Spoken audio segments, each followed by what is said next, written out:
Hi there, thank you for clicking on my video. If you're new to my channel, my name's April and I make videos on career, style, faith, and travel. This particular video will be simple ways to level up in terms of style and personal development. I've worn this uniform since 2006, 5 years as a college student, and 9 years active duty as an officer in the Air Force, so 14 years total.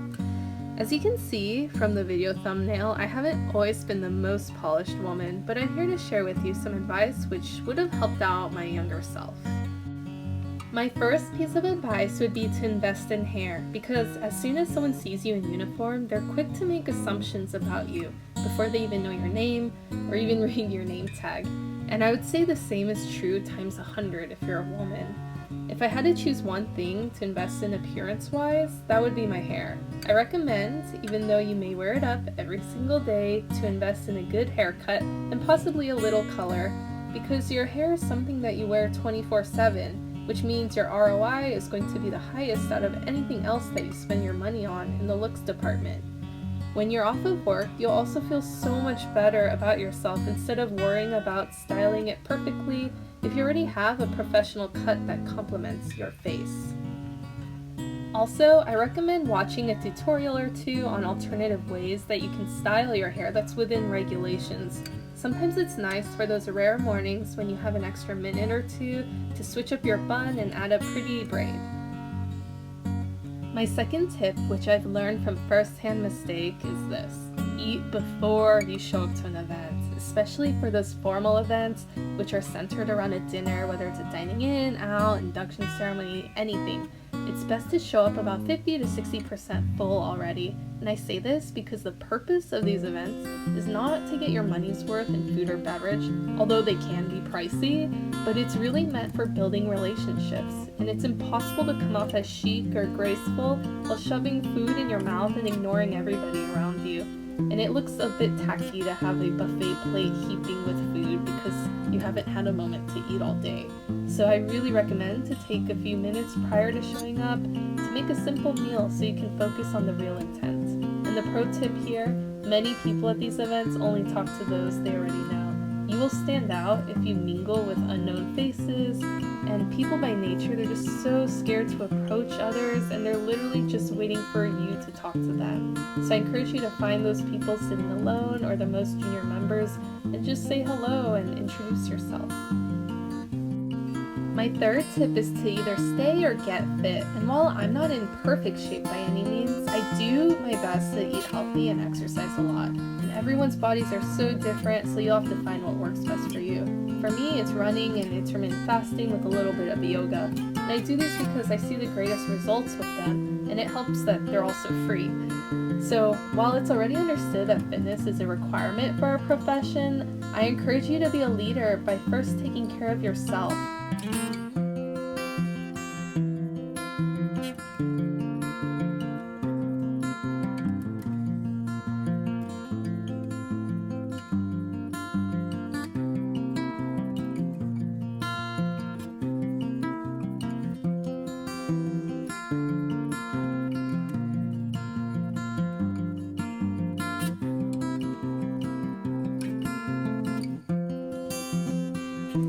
If you don't already have a caffeine addiction, I admire you.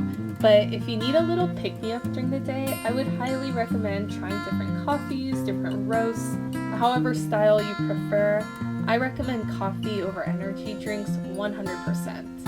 I also read that when you're holding a cup of coffee while speaking to somebody, that they subconsciously will think of you also as a warm person. So I'd like to ask you your thoughts. What looks classier to you? A beautiful mug of good smelling coffee or tea, or an energy drink in a can? What about in a meeting on a conference table? It's totally your decision, but I would love to know your thoughts in the comment section.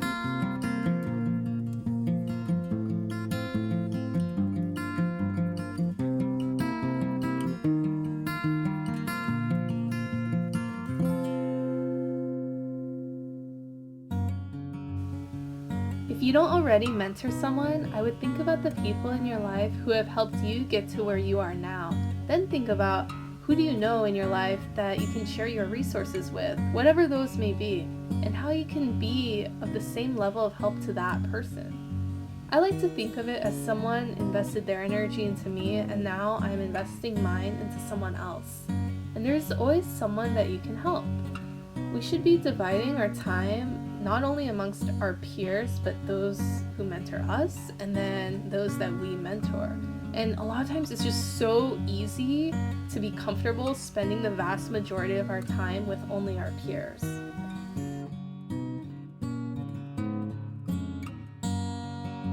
The next step is my favorite because it literally costs $0 and improves my life every day. And I choose to be positive, even through the garbage that everyone has to endure. And I choose to be thankful even for that garbage that comes into my life. I try to be understanding of others as much as possible and to take their time and their energy very seriously, and not just the people that I report to, but those that report to me as well. I try to be the boss that I wish I had and also be the subordinate that I wish I had.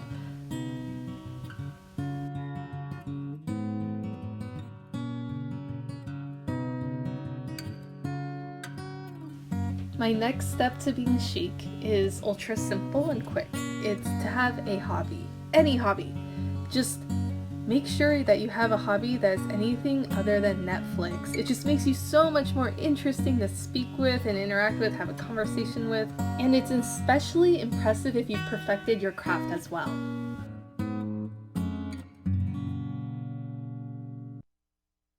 So my 8th piece of advice is to pay attention to small details and opportunities to upgrade yourself.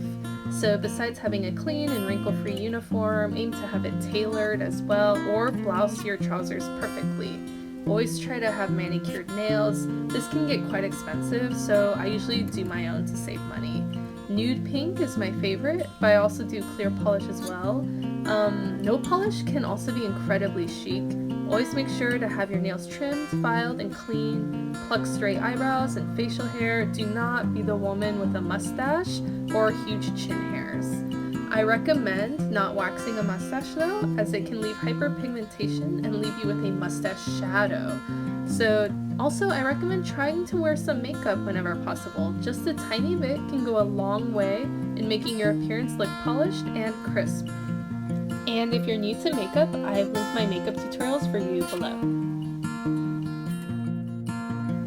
If you wear a badge at work, try to take the photo for it with your hair down or styled and wearing a nice top as well.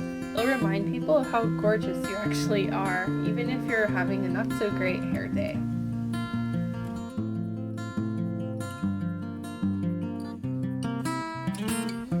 So my 9th tip is to always smell great. Not just neutral or good, but great. And that obviously begins with good hygiene, showering, washing hair, brushing teeth, flossing, mouthwash, clean uniforms and shoes, but also finding the perfect deodorant, perfume, hand lotion, and mints, especially if you drink coffee, that all these work with your body's chemistry.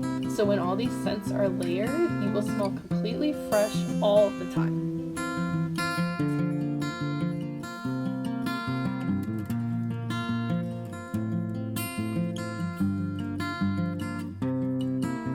So my 10th piece of advice, which may or may not be a little controversial, is vocabulary. And stick around though, because there's a couple more bonus pieces that I have after this. So depending on your service and your environment, swearing, cursing, cussing, it may be very generally accepted and expected, but I personally do my best to avoid these words because to me it doesn't look very classy. So when I envision a classy woman or man, the last thing I would picture is someone just swearing like every other word. So I simply just do my best to use other words in their place.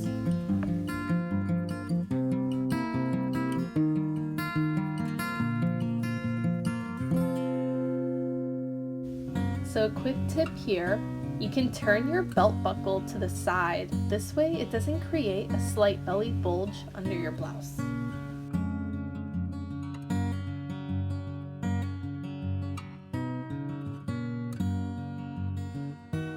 So going back to the details, when you select your accessories, such as your bag for work, select something sleek and black. So I personally use this Kate Spade tote, and it can fit a laptop inside along with other essentials that you need. I do use a backpack as well when I have more that I need to carry. Again, just keep everything very sleek and minimal bulkiness. This keeps them versatile for when you're off work as well. Select jewelry carefully. I prefer minimal jewelry, just a watch and diamond stud earrings. Make sure to fit regulations of your particular service.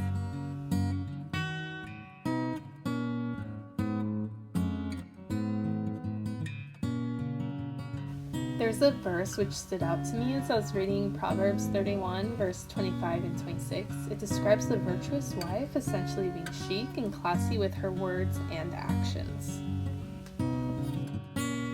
Strength and honor are her clothing. She shall rejoice in time to come. She opens her mouth with wisdom, and on her tongue is the law of kindness. I hope you enjoyed this video. Please subscribe and follow me if you enjoyed it. Thank you, and I wish you blessings.